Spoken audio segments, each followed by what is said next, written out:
Somos gratos a Deus e temos uma tendência de sermos gratos a Deus quando as coisas vão muito bem. E eu já estou entrando aqui no meu sermão. A sexta mensagem da série Tudo Vem Dele, onde nós iremos olhar com uma perspectiva diferente a respeito da gratidão. A série Tudo Vem Dele é uma série para preparar o nosso coração para a epifania, a revelação, e ter o coração muito grato a Deus por todas as coisas com as quais graciosamente Ele nos tem presenteado. Todos os presentes, todas as dádivas vêm dele, em quem não há mudança e nem sombra de variação. Então somos gratos a Deus, mas temos a tendência, infelizmente, de sermos gratos a Deus somente quando as coisas vão bem.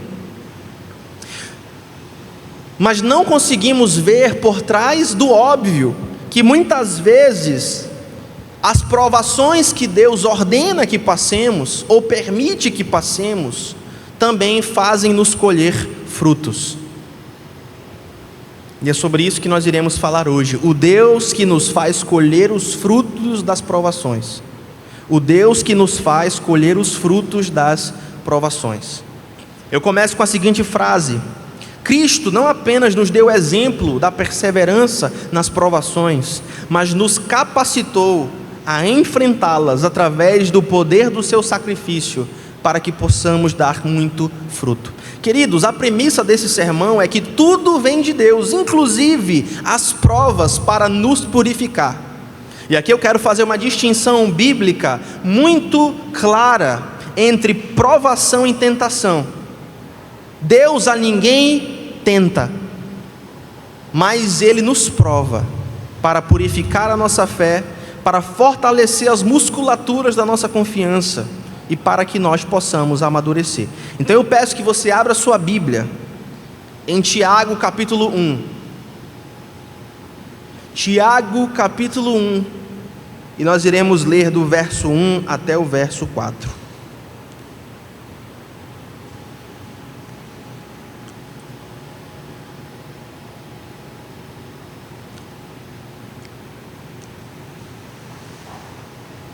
Tiago capítulo 1,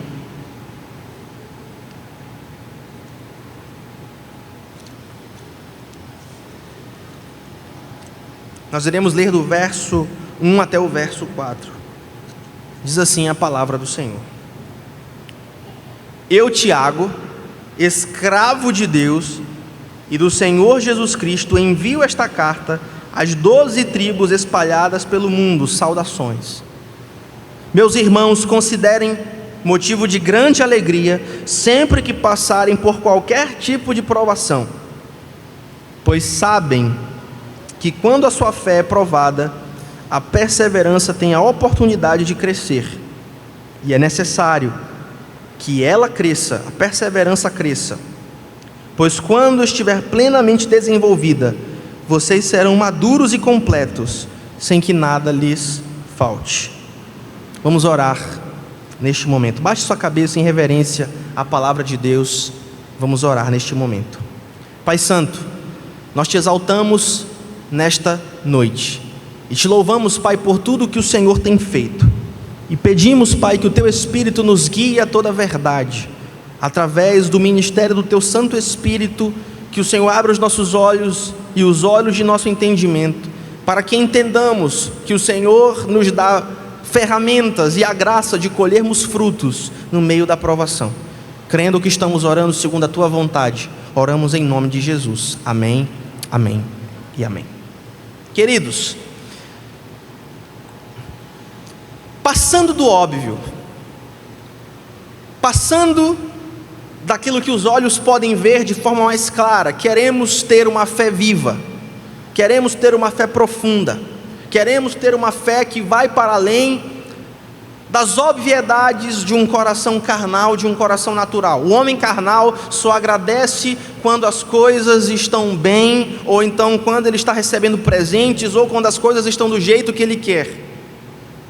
Mas o que nós queremos aqui é um manual sobre como estabelecer os tijolos do reino de Deus, por viver o Evangelho e não somente por pregá-lo.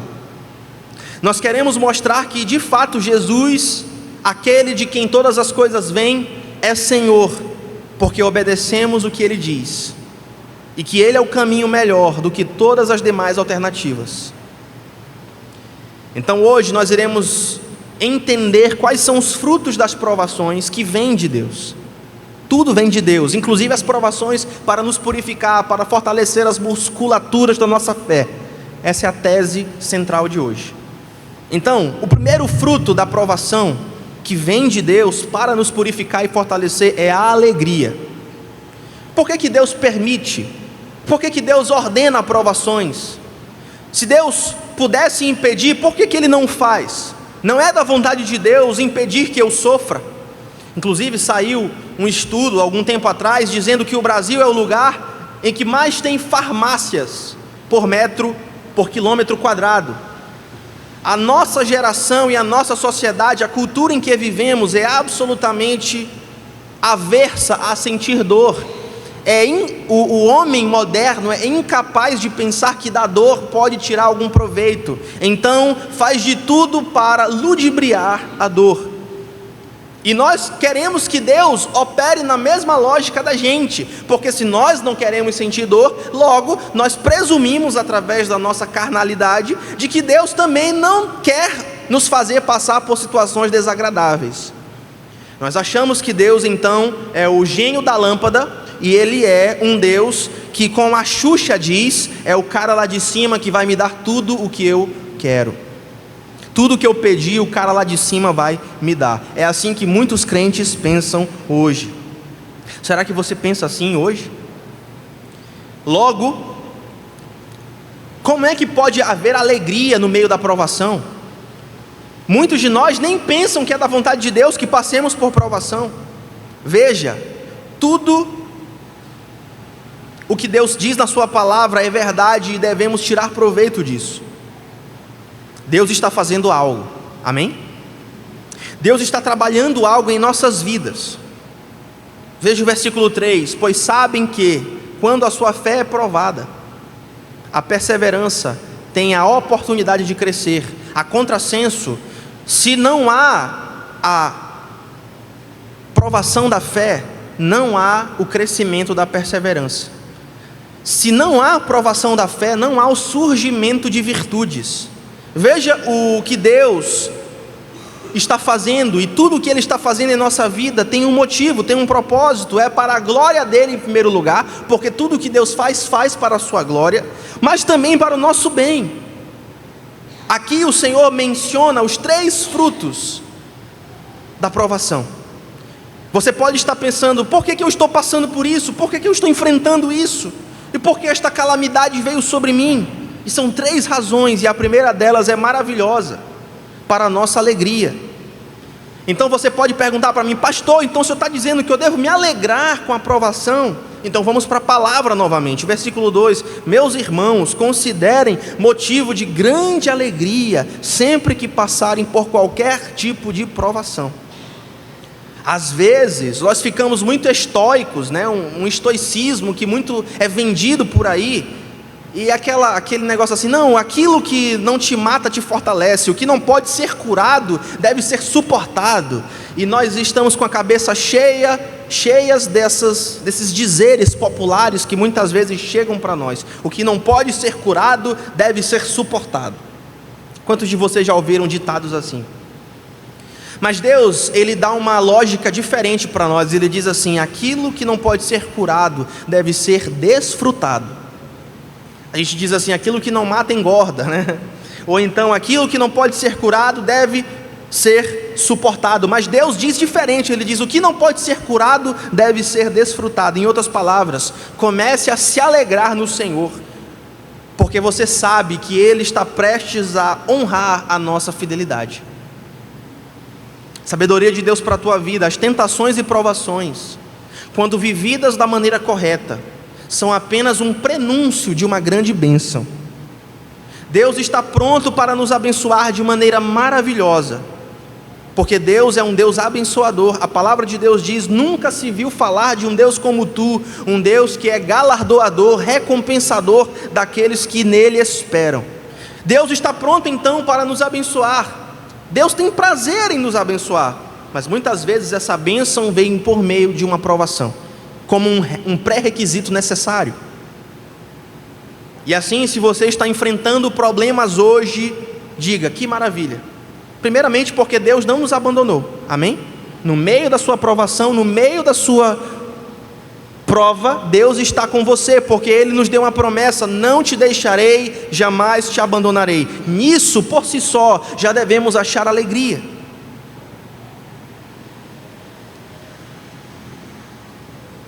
Alegre-se ao passar por várias provações.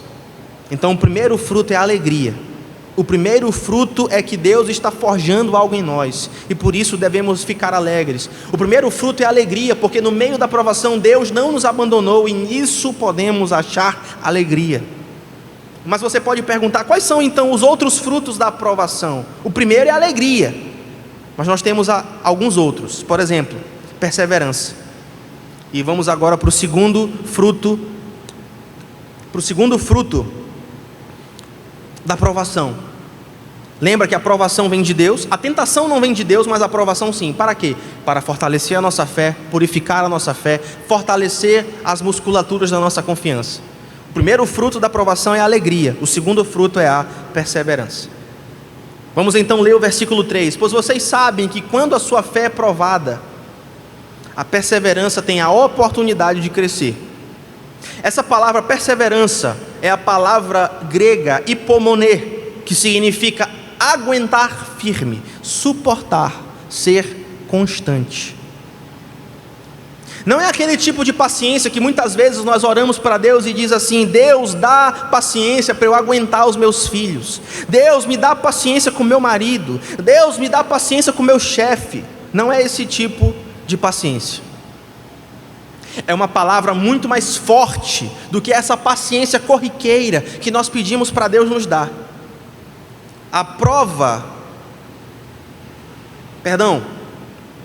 É uma palavra muito mais forte do que essa paciência corriqueira que a gente pede para Deus nos dar. Não é manter a calma numa situação tensa, não é isso que o texto está falando, mas é a capacidade de aguentar firme no meio de uma grande pressão. A prova e o teste da sua fé produzem então constância. O que é constância? A capacidade de segurar por muito tempo, a capacidade de segurar a onda por muitos anos. Quantos de vocês estão numa prova há mais de 5 anos? Digam, levantem a mão. Uma prova há mais de 5 anos, uma prova da vida, uma provação há mais de 5 anos, levanta a mão. É isso, gente, é isso que eu estou falando.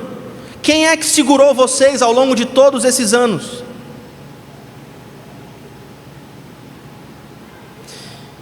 E o quanto vocês melhoraram ao longo desses 5 anos, 6 anos, 10 anos, 3 anos, para aqueles que não estão tão lá? O quanto vocês melhoraram por causa dessa provação? O quanto a espiritualidade de vocês foi fortalecida? O quanto vocês conheceram mais a Deus e o que Deus pode fazer por cada um de vocês? A prova e o teste da sua fé produzem constância. Constância produz consistência. Existe um salmo que é o salmo mais triste de toda a Bíblia, o Salmo 88. É um salmo tão triste que termina com a palavra morte. E neste salmo, o salmista chamado Emã, ele fala para Deus coisas que beiram a blasfêmia. Ele diz para Deus: Deus, a morte é o melhor amigo do que tu. Mas o interessante é que ele fala essas coisas que soam desaforadas, mas em primeiro lugar, ele fala para Deus e não fofocando para o vizinho. E em segundo lugar, ele diz assim: Deus, mesmo que o Senhor não me cure, ele era enfermo. E Emã vai dizer: Deus, mesmo que o Senhor não me cure, eu vou para a tua casa. Mesmo que o Senhor não me conceda aquilo que eu te pedi, eu vou te adorar. E muito embora esse salmo seja muito estranho e muito triste, ele nos ensina uma lição preciosa. Ele nos ensina que é esse tipo de fé que Deus quer que nós desenvolvamos. Deus quer que nós desenvolvamos uma fé não transacional. Porque muitas vezes eu e você somos tentados a achar que Deus quer trocar conosco, que se nós dermos o dízimo para Ele, Ele vai nos abençoar, ou que se nós levantarmos a nossa voz em adoração a Ele, Ele tem a obrigação de me abençoar. E não é assim que funciona com Deus. A palavra de Deus diz que Paulo, ao falar com os atenienses em Atos capítulo 17, Paulo vai dizer para eles: olha, esse Deus que vocês tanto procuram, o Deus desconhecido, Vocês não podem dar nada para Ele, porque de nada Ele precisa. Pelo contrário, vocês é que precisam dEle, porque nele vivemos, existimos e nos movemos. Esse é o Deus a quem servimos. Logo, Deus quer que através da perseverança nós tenhamos uma fé consistente, uma fé resistente, uma fé que você vem para a casa de Deus, não porque você vai receber uma bênção de Deus, mas porque Deus é digno de adoração. Você entende isso?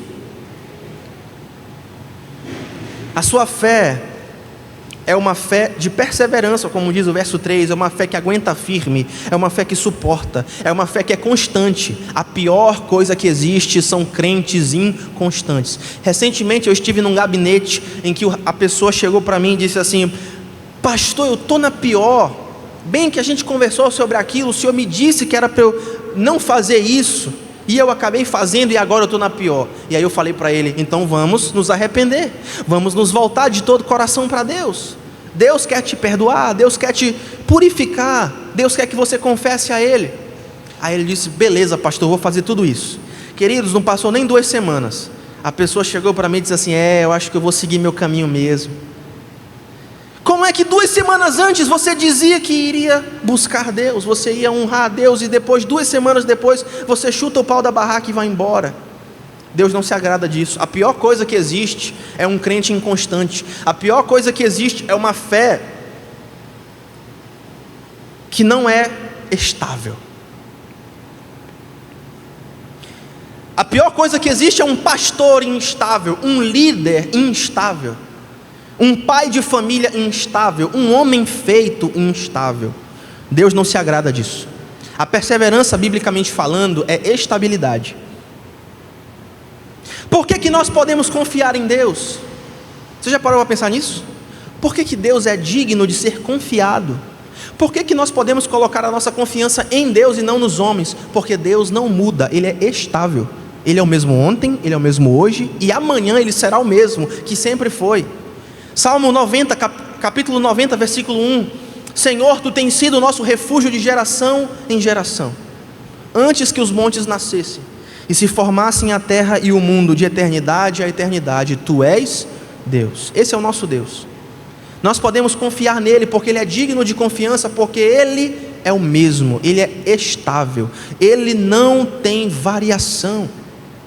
E assim deve ser a nossa fé. Quantos entendem, digo amém. A nossa fé então deve produzir alegria, alegria porque Deus está conosco, alegria porque através disso que Deus está permitindo, as musculaturas da minha fé serão trabalhadas e fortalecidas. Alegre-se, porque vocês passam por provação. E alegrem-se porque através dessa provação, perseverança vai surgir, conhecimento vai surgir, maturidade vai surgir. Alegrem-se, mas não somente alegria, como também perseverança. Através dessa provação, você vai ter uma fé estável, nada te abala. Irmãos, eu quero dar uma palavra pastoral para vocês, para todos vocês, e para mim também. Parem de ser instáveis, parem de ser crentes desequilibrados.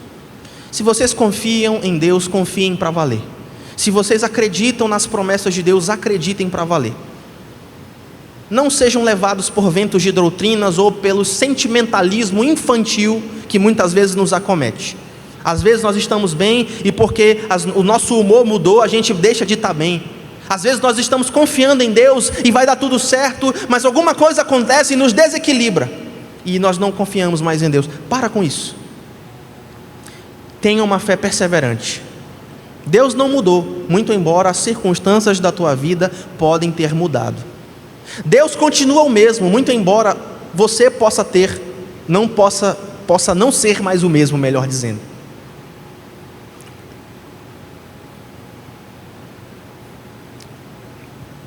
Deus quer que o seu povo resista. Deus quer que o seu povo persevere no meio da pressão. Quantos de vocês já disseram: eu não oro como eu deveria orar? Às vezes eu oro, outras vezes não oro. Quantos de vocês já disseram isso? Todo mundo aqui já disse isso. Eu não oro como eu deveria orar. Quantos de vocês já disseram assim: eu queria ser mais constante, mas eu não consigo. Eu queria ler mais a minha Bíblia, eu queria ter mais paciência, eu queria ter mais domínio próprio. E então Deus, o que Deus vai fazer? Vai mandar você para uma escola, para uma prova, para um teste, onde essas virtudes deverão ser desenvolvidas. Deus vai mandar você porque tudo vem dele. Então Ele vai te dar as ferramentas e te colocar em situações onde essas virtudes serão produzidas. Então, se você quer orar mais, Deus vai ordenar situações em que você terá que orar mais. Quantos se entendem? Certo? Se você precisa orar mais, Deus vai colocar você em situações onde a oração é necessária. Se você precisa de mais paciência, Deus vai mandar pessoas chatas, inconvenientes. Deus vai mandar situações muito difíceis para que você exercite a paciência. Se você precisa de domínio próprio, Deus vai colocar você em situações onde essa virtude será produzida. Lembrem-se, por meio das provações, essas virtudes florescem. Ele vai dar a nós provas para que nós façamos. E a razão para que essas coisas venham até nós é para que nós paremos de ser inconstantes. Deus não se agrada de crentes inconstantes. Deus não se agrada de crentes que têm meias palavras, de crentes que são instáveis em seus sentimentos e emoções, como se Deus não fosse real e como se as suas promessas não fossem verdade. Deus quer que nós resistamos. Deus quer que nós sejamos forjados no meio da pressão. Eu quero dar o exemplo de um relógio de pêndulo. Quantos de vocês já viram um relógio pendular? É aquele relógio que ele tem um objeto de metal puxando as engrenagens daquele relógio analógico. Não sei se ele botou esse aqui, o relógio pendular. Eu já vi um relógio pendular e é muito interessante porque parece algo pesado. E você tem aquela bola ali e ela fica puxando as engrenagens para baixo e ela fica indo de um lado para o outro. Eu quero contar uma história que vai ilustrar como é que Deus faz conosco. Um homem tinha um relógio antigo de pêndulo, um relógio pendular. E ele, na história, sentia a pena do relógio, porque ele via o peso do pêndulo. E aquele peso no interior da caixa puxando as engrenagens para baixo. E então esse homem da história, ele vai dizer assim: ó relógio, poxa vida, você carrega esse peso por tanto tempo, deixa eu te ajudar, deixa eu tirar esse peso de você para você descansar um pouco. E então esse homem vai lá e tira o peso do pêndulo, tira de suas engrenagens. E então o relógio diz assim para aquele homem: por que você fez isso? Por que você tirou esse pêndulo de mim? Era exatamente este peso que me mantinha funcionando. Nos meus aconselhamentos, especialmente com homens, eu digo: os homens, você que é homem, é para você. Nós funcionamos melhor com pesos, especialmente os homens, mas o princípio aqui é geral. Os homens, especialmente, eles são como caçambas. Caçambas, se não tem um peso, uma carga de areia, de brita, de tijolo atrás, de tora de madeira, se ele não tiver um peso na sua caçamba, ele fica instável e ele começa a sapatear no meio da avenida. Os parafusos daquela engrenagem começam a balançar e fazer barulho, começam a incomodar. E é por isso que homens, e aqui eu estou falando para os homens, devem ser como caminhões de carga. Nós funcionamos melhor com um peso. Mas os crentes como um todo também são assim. Sabe por quê? Porque as provações e os testes da vida, eles são pesos sobre nós, para que nós estejamos sempre em movimento, assim como o relógio pendular, para que nós continuemos confiando, para que nós continuemos orando. Sabe por que Deus manda pesos para nós? Sabe por que Deus nos prova por meio de provações? É para que nós continuemos confiando, para que nós continuemos nos movimentando. Quando a gente começa a descansar demais, meus irmãos, nós temos a tendência de ficarmos letárgicos espiritualmente, passivos espiritualmente, e nós temos a tendência de baixarmos a guarda. Quando está tudo bem, quando as coisas estão todas bem, nós baixamos a guarda e nós começamos a deixar de vigiar. O maior exemplo disso na Bíblia é do rei Davi. As escrituras dizem que no tempo em que os reis costumavam ir à guerra, Davi não foi à guerra, mesmo sendo rei, e ficou no seu palácio. Resultado, ele cometeu um dos maiores crimes das Escrituras. Por quê? Porque deixou de vigiar. As coisas estavam bem demais. Deixou de vigiar, então cometeu um homicídio e adulterou com a mulher do seu próximo. Queridos, nunca peça para que Deus tire o peso de você sem um propósito. As provações e os testes da vida estão lá para que continuemos confiando em Deus. Quando as coisas estão muito bem, a gente esquece de Deus, irmão. Quando o dinheiro está pingando na conta todo mês, a gente acha que a gente é o tal. Cuidado.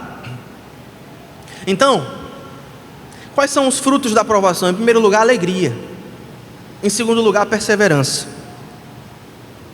E por último, maturidade. Maturidade. E eu quero focar neste terceiro aqui. A palavra grega para maturidade é teleios. A maturidade espiritual é o terceiro fruto das provações. Vamos ler o versículo 4 do nosso texto. Leia junto comigo. E é necessário que a perseverança cresça, pois quando estiver plenamente desenvolvida, vocês serão maduros e completos, sem que nada lhes falte. Vocês serão teleios, vocês serão completos e maduros, sem que nada vos falte. Isso significa que as dificuldades que enfrentamos são essenciais para nos tornar maduros. Deus quer que você seja teleios. Deus quer que você seja maduro e completo. Eu falei ainda agora dos crentes inconstantes. Sabe o que é inconstância? É um sinal de imaturidade. Deus não quer que você seja um crente imaturo. Deus quer que você seja um crente maduro na fé. Deus quer que você seja um crente completo, perfeito e perfeitamente habilitado para toda boa obra. Queridos, ser um crente perfeito não significa ser um crente sem pecado, porque deste lado da eternidade, nenhum de nós ficaremos livres completamente deste mal. Um exemplo disso é a rosa. Quantos já viram uma rosa? Uma rosa tem espinhos, como diz o João Alexandre: rosas têm espinhos e pedras no caminho. Daqui até a cidade é para mais de tantas léguas. Siga o passo, segue em frente, que esta vida não tem trégua. Só que falei um versinho aqui para vocês, né? A rosa tem espinhos. E é incrível você ver em um dos lugares que eu trabalhei, tinha uma roseira na frente, e era extremamente belo, mas ao mesmo tempo era paradoxalmente perigoso, e este paradoxo se contrastava. Ao mesmo tempo que era muito bonito, tinha muitos espinhos, e você tinha que ficar olhando a rosa de longe, porque se você chegasse muito perto e queresse tocar nela, você iria correr o risco de se furar. Você não vai dizer que a rosa não tem pecados, ela tem espinhos, mas você vai dizer que a rosa está perfeita, na sua plenitude. Uma rosa bela, bonita, que o seu botão já deu flor, se tornou uma flor. Ela não é perfeita, ela tem espinhos, mas ao mesmo tempo ela é perfeita na sua plenitude. Deus está nos moldando da mesma maneira, não para sermos impecáveis ou sem pecados, isso somente na glorificação, quando o nosso espírito estiver na presença de Deus e formos aperfeiçoados, mas para que sejamos teleios, mas para que sejamos completos e maduros na fé. Até Jesus, o capitão da nossa salvação, foi aperfeiçoado pelo sofrimento. Hebreus 5, de 8 a 9. Isso não significa que Jesus tinha pecado. Jesus tinha pecado, irmãos? Claro que não. Mas mesmo Jesus não tendo pecados, ele teve que ser amadurecido na sua missão, através das dificuldades que enfrentou. A Bíblia diz que depois que Jesus se lança ao seu ministério público, ele deveria ir ao deserto, onde precisava ser tentado pelo diabo. Jesus precisava passar por aquilo. Queridos, muitos de nós precisamos passar por aquilo que estamos passando. Muitos de nós não receberemos a plenitude da bênção de Deus sem passarmos por muitas provações. Alguns de nós precisamos ser humilhados por Deus. Alguns de nós precisamos receber de Deus uma disciplina, talvez. Eu já falei com pessoas que eu estava aconselhando, onde claramente essa pessoa estava debaixo de uma disciplina de Deus. Nada dava certo para essa pessoa, e muitas vezes ela não entendia que Deus estava disciplinando-a, para que ela pudesse voltar-se de volta a Ele. Outra imagem que eu quero mostrar para vocês, para exemplificar o exemplo de maturidade, é a imagem do casulo.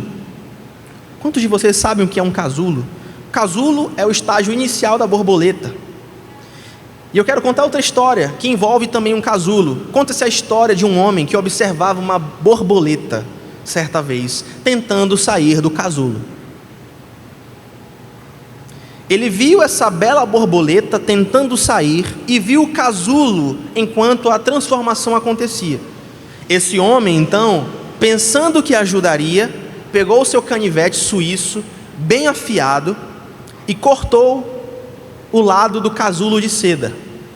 A borboleta então caiu, bateu as asas fracas algumas vezes e depois caiu no chão. Quando ela caiu no chão, a borboleta morreu. Por quê? Porque Deus tinha um plano para aquela borboleta dentro do casulo. Ela deveria lutar contra o casulo, ela deveria fortalecer as suas asas dentro do casulo, ela deveria empurrar e empurrar, até que os seus músculos estivessem desenvolvidos, para que ela pudesse voar. Aquele homem tentou ajudar Deus e prejudicou a borboleta. E muitas vezes eu e você queremos ajudar Deus, querendo pular o processo de provação, quando Deus designou que nós passássemos integralmente por dentro desse processo. Um processo de prova, um processo de disciplina, um processo de dor, por que não dizer? A lição que a borboleta nos ensina é que sem resistência não há crescimento.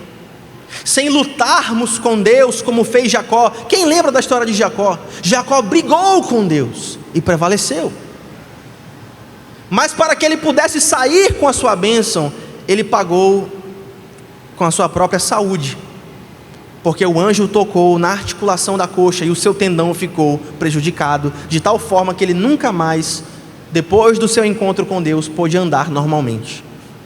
Sempre algo vai nos custar, sempre algo vai nos custar, muitas vezes suor, lágrimas e sangue, mas sem resistência não há crescimento.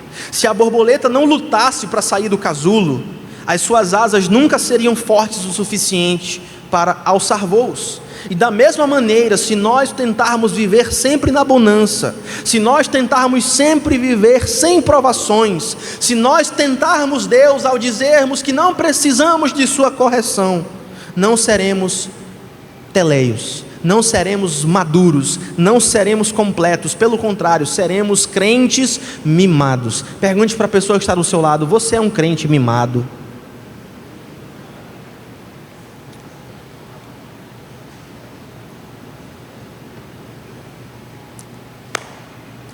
Você está tentando ajudar Deus? Tome cuidado. Sem resistência não há sofrimento. Sem lutar contra o casulo, sem lutar com Deus. Pecados que eu preciso abandonar, pensamentos que eu preciso abandonar. Eu preciso de libertação em certas áreas, todos nós. E eu preciso lutar com Deus até que Deus me abençoe. Qual foi a última vez que você varou a madrugada em oração, clamando por Deus? Clamando por Deus, Jesus. Irmãos, a gente estuda tanto teologia, a gente busca o significado do texto, mas a gente não busca Deus. A gente não se humilha na presença de Deus. A gente não chora na presença de Deus. A gente não adora Deus. A gente não conhece Deus. Qual foi a última vez que você lutou com Deus para que as suas asas fossem fortalecidas? Quando foi a última vez que você lutou com Deus e algo te custou, como Jacó? Eu quero te dizer uma coisa: alguns de vocês só serão abençoados plenamente por Deus se algo te custar, e se algo não for mais como era antes. Eu não sei o que Deus vai tocar em você. Às vezes é a articulação da coxa, às vezes é uma enfermidade, às vezes é a perda de um ente querido, às vezes é a perda da promoção e do emprego, do poder financeiro. Algo vai te custar. Mas saiba que quando isso te custar, você será feito maduro, teleios, completo. Quais são os frutos da provação? 3 frutos. Primeiro, alegria, certo? Alegria porque quando passamos por provações, virtudes afloram e emergem. Segundo fruto, e também porque Deus está conosco no meio da provação. Segundo fruto, perseverança. Terceiro fruto, amadurecimento. Deus nos quer maduros e completos. Deus não nos quer inconstantes. Deus não nos quer imaturos. Deus nos quer maduros na fé. Qual é o nosso problema? Queridos, no início da mensagem eu falei que o homem natural, quando ele olha para a provação, ele só enxerga abandono. O homem natural, quando olha para a dificuldade, vai dizer assim: Deus me abandonou. É isso que ele vai pensar e é isso que ele vai dizer. E esse é o nosso problema, porque muitos crentes pensam exatamente assim. Olham para as tribulações e provações da vida e dizem: Jesus me deixou, Deus não cumpriu a sua promessa. E ainda passamos Deus por mentiroso, dizendo que Ele não faz o que Ele disse que faria. Queridos, sejam todos os homens mentirosos e somente Jesus verdadeiro. Se Ele disse que não vai nos deixar, se Ele disse que não vai nos abandonar, se Ele disse que através da provação produzirá em nós alegria, se Ele disse que através da provação produzirá em nós perseverança, se Ele disse que através da provação produzirá em nós maturidade e completude, devemos acreditar na Sua palavra. Mas muitos de nós não acreditamos e devemos nos arrepender severamente do nosso pecado. Mas Jesus nos dá um escape, porque Jesus enfrentou a maior das provações. Louvado seja o seu santo nome. A provação maior na cruz foi enfrentada pelo Filho de Deus, em quem eu e você devemos colocar a nossa confiança. Jesus enfrentou o peso esmagador do pecado.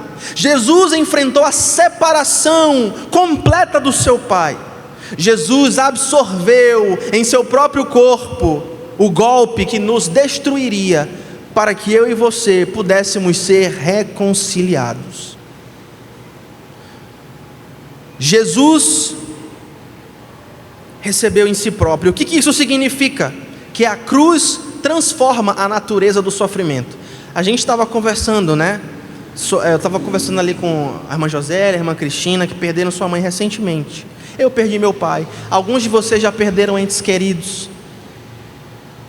É muito interessante como é a diferença de um velório de um crente para um velório de um descrente. Quantos entendem o que eu estou falando? Quantos já foram num velório de um descrente? Quantos já foram no velório de uma pessoa crente? Por que é tão discrepante a reação de um da reação do outro? Queridos, sabe por quê? Porque Jesus transforma a natureza do nosso sofrimento. O sofrimento com Jesus nunca é um sofrimento desprovido de propósito.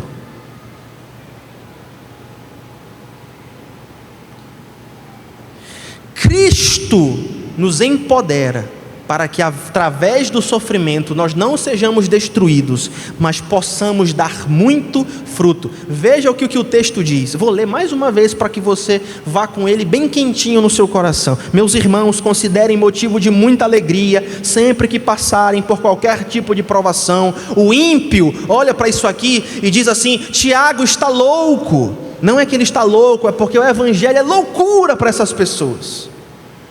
O ímpio quer saber de Flamengo no dia que é o culto de ação de graças. É isso.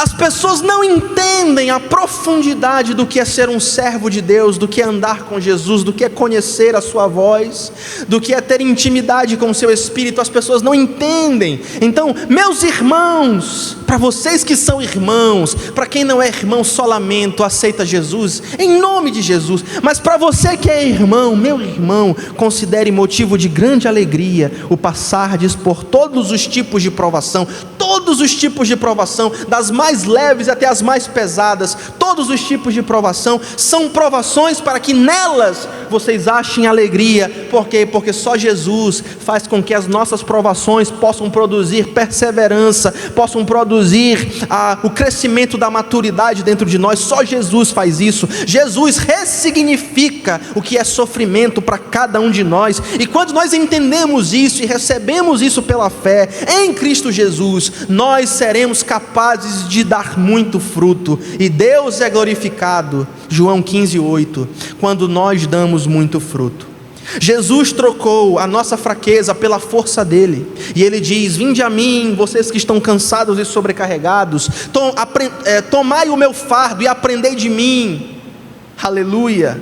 Agora, meus irmãos, as lutas que nós passamos não são punição, não são juízo, mas são a forja de Deus nos moldando à imagem de Jesus Cristo de Nazaré. Louvado seja o seu santo nome. Assim, o sofrimento deixa de ser um fim em si. Muitas pessoas vivem no sofrimento e nunca superam o sofrimento, nunca graduam do estágio do sofrimento, e sempre estão no meio do sofrimento e se lamuriam, choram suas pitangas por aí. Jesus não quer isso. Jesus quer que o nosso sofrimento seja apenas um estágio de preparação, onde o nosso caráter está sendo conformado ao caráter de Cristo Jesus, a esperança da glória. Em Cristo Jesus, para a glória dele e para o nosso bem, para o seu bem, o sofrimento deixa de ser um fim e se torna um meio para a glória. Louvado seja o nome do Senhor. Para refletir e praticar. Crentes, cadê os crentes nessa noite? Digam amém. Crentes, hoje vocês foram lembrados dos seus deveres. Que deveres, pastor? De como Jesus nos ajuda a colher os frutos da provação. Só Jesus faz isso. Só Jesus faz isso. Quais deveres? O dever de colher os frutos onde o mundo vê apenas dor. Como é que faz isso? Como é que eu posso colher frutos onde o mundo só vê dor? Primeiro, troque a murmuração pela alegria.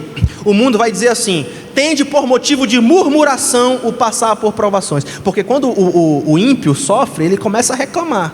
E muito crente está parecendo descrente. Se arrependa disso, em nome de Jesus. Troque a murmuração pela alegria, porque Ele trocou o nosso choro por riso. Aleluia. Então troque a murmuração pela alegria. Maridos e esposas, pais e filhos, não fujam das crises do lar, mas usem a pressão do dia a dia, da convivência, para amadurecer o seu casamento. E eu digo aqui para outras pessoas: muitos estão com medo do futuro. Eu conheço jovens que têm medo de casar. Meu Deus, casar é uma responsabilidade muito grande. Eu vou ficar solteiro para sempre. Para com isso. Para com isso. Meus irmãos, a vida é risco. A vida é risco. Viver é um risco. Mas Deus dá a você a possibilidade de, através disso tudo, amadurecer. Ele disse aqui: nas provações, virtudes vão surgir, mas só se você estiver com Ele. Além disso, como é que você pode transformar os frutos como é que você pode transformar a dor em fruto? Abandone a fé inconstante. Para com isso. Para com isso. Abandone a fé inconstante. Não seja inconstante. Para de ser um crente instável. Busque a estabilidade na cidade de refúgio chamada Jesus Cristo de Nazaré. Se for para passar pela provação, passa pela provação. E eu vou dizer mais: todos vocês vão passar. Pastor, está rogando praga. Não, é o que ele diz, é o que a Bíblia diz. O dia mau vem para todos nós, mas aceite o dia mau. Passe pelo dia mau de cabeça erguida. E lembre-se que quando você abandonar essa fé inconstante e enraizar a sua fé nas promessas imutáveis de Deus, o fruto virá. Além disso, não corte o casulo, não tente dar uma mãozinha para Deus. Deus não precisa da sua mãozinha. Quem lembra de Uzá? Uzá foi tentar carregar a arca de Deus, achando que Deus precisava da mão dele para ajudar. O que Deus fez? Matou Uzá. Vocês lembram que a arca ia cair na lama? Vocês lembram que estava no carro de boi? Todo mundo sabe dessa história. Estava na procissão da arca de Deus, da casa de Obed-edom, de volta para Judá. E aí estava lá o boi, né? Esse aqui é o boi. O carro de boi aqui, primeiramente que já estava tudo errado. Não era para o carro de boi levar a arca de Deus, era para os levitas levarem a arca de Deus, tá? E aí, estava lá o carro de boi, aí o boi tropeça e a arca de Deus vai cair na lama. E aí, Uzá comete um dos piores pecados que um ser humano pode cometer, o pecado da presunção. Uzá colocou a mão na arca e Deus o matou. Qual foi o pecado de Uzá? Uzá só queria ajudar. O pecado de Uzá foi achar que a sua mão era mais limpa do que a lama. Deus não precisa da nossa ajuda. Não corte o casulo. Uzá morreu porque quis cortar o casulo. Submetam-se ao caminho de transformação de Deus, até se tornarem teleios, até se tornarem maduros e completos. E por último, somente a cruz transforma o seu sofrimento em glória. A única forma de você achar razão naquilo que você está passando, que é difícil, que traz lágrimas e dor, é se você colocar a confiança da sua vida e da sua morte em Cristo Jesus, porque somente Ele é a esperança da glória, mesmo no meio do sofrimento. Agora, com os corações crentes, recebam a bênção do seu Deus, aquele que é poderoso para guardá-los de tropeçar e de apresentá-los sem culpa diante da presença da sua glória, com transbordante alegria. Ao único Deus sábio sejam dadas glória e majestade, domínio e poder, agora e para todo sempre. E a igreja concorda em fé, dizendo amém. Vamos orar neste momento. Soberano Deus, Deus de misericórdia e infinita sabedoria, nós nos curvamos diante do Senhor, reconhecendo, Pai Santo, que Tu és o oleiro e nós somos o barro. Reconhecendo, Pai Santo, que Tu tens todo o direito de nos provar, de que Tu tens todo o direito de nos fazer passar por provações. E nós Te oramos neste momento, confessando ao Senhor, que muitas vezes, Pai, queremos ressignificar o nosso sofrimento com a força da carne. Queremos andar com as nossas próprias pernas, e por isso nos desesperamos, e por isso não achamos frutos no meio da provação. Confessamos isso ao Senhor e pedimos que o Senhor nos restaure, pedimos que o Senhor nos perdoe, e pedimos, Pai, que o Senhor continue nos guiando pelo Teu Espírito a toda a verdade.